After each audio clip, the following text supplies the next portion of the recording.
sum statement. We are given a nested table containing numbers, strings and booleans, and number, strings, booleans and tables inside of tables.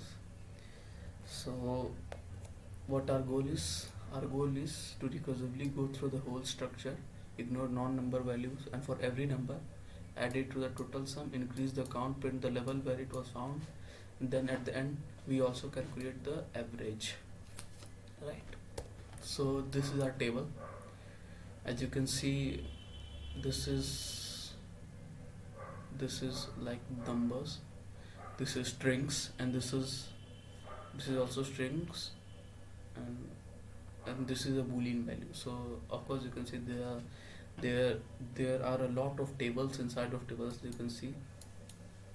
So our goal was to add the total sum, increase the count, and print where the level it was found. So the level, by level I mean is like this is level 1, this is level 2. So how many tables are there? Right, this is level 3 because it comes inside 3 of the table, right? First table, second table, and third table. So this will be our level 3. This is what we mean by levels. And the we can also calculate the average. So you have seen our table. Let's look at our code. So as you can see, this is our table, and this program does three things at the same time. Right, it finds total sum, it counts how many numbers are present in it, and it prints each number along with the level where it was found. So this is a good recursion example because we are not doing just one task like in the previous videos where you have seen we are calculating sum, either finding maximum number or something like that. But this is we are carrying multiple pieces of information through a recursive call, right? So as you can see, this is our function line. So the first thing is item, the current value we are processing, right? This will be the whatever table we want our function to run. So this is the sum, that running total of all numbers found so far, right? Count. So count how many numbers we have found so far. This is level. How deep we are currently inside the table. Right. So the function is carrying multiple pieces of state through recursion. So let's look at this. Sum equals to 0, count equals to 0, level equal. Why is this? So these three lines set default values. If sum is nil, it automatically becomes 0. If count is nil, it automatically becomes 0. And same with the level. So this is important because if I call the function for first time, I only pass the main table. So in the first call, sum starts at 0, count starts at 0, and also level starts at 0, right? So you can look at, so we move ahead. This is our base case. If the item is number, then we'll print, you see there is a spelling mistake, ignore this. So if it's a number, print it, and if what level it was found, you have to also print that. As you can see, we have done this. We are also showing this output here only. Also there was more number above, right? Like this 1 2 3, it was, I think, started from here, but there was more number above. We weren't able to print this because we took a screenshot, and only this much of things we could fit in. So please ignore that also. So you've seen this. This was our base case, right? So if the current item, you can see, if the current item is a number, recursion does not go deeper because the number is not a table. So this is one point. So this is one point. So this is one stopping point of a recursion, right? So when the recursion finds a number, it updates the running count. Also you can see here returns sum plus item and count plus 1, right? So if I find a number here, I add the number to the current sum here. I add the number to this current sum, and I increase the count by 1, this count, it will be increased by 1, returning two things at once. The new sum is then the new sum and the new count, right? That will be returned. So when a recursion finds a number, it updates the running count and sends both the values back.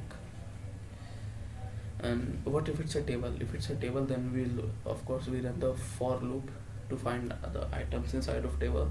And look at this. Look at this. This is our heart of the whole program, right? This is the heart. For each value inside the table, I call the same function again. The child value, right? The child value, the sum, the count, and the level bar. This means every time recursion goes one level deeper here. The nested table, the level increases by 1, right? So why this level plus 1? So this is how a program knows how deep it is.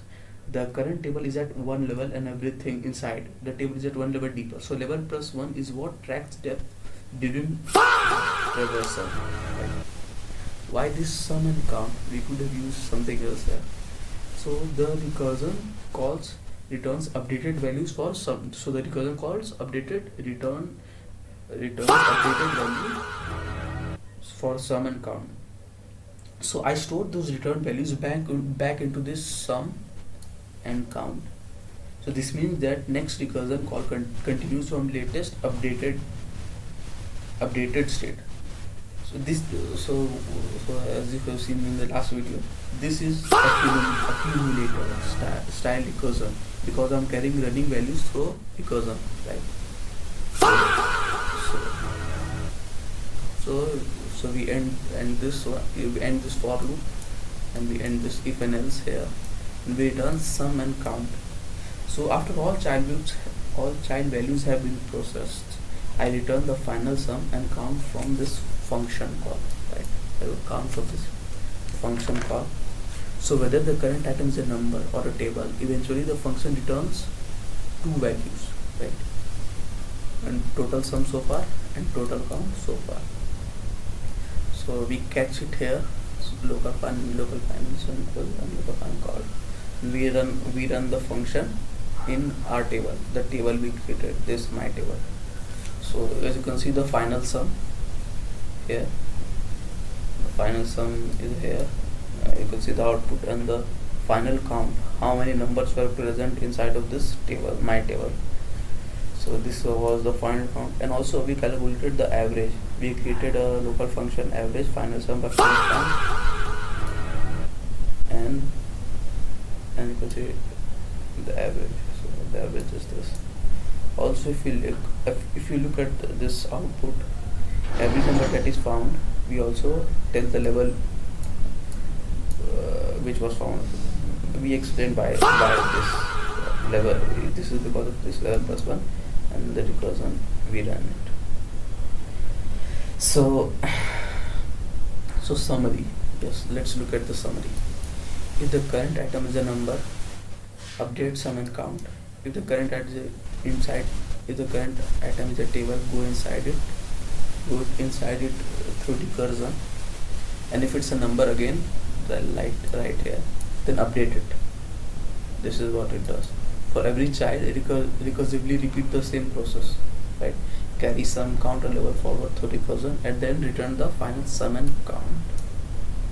So this was our video. Thank you.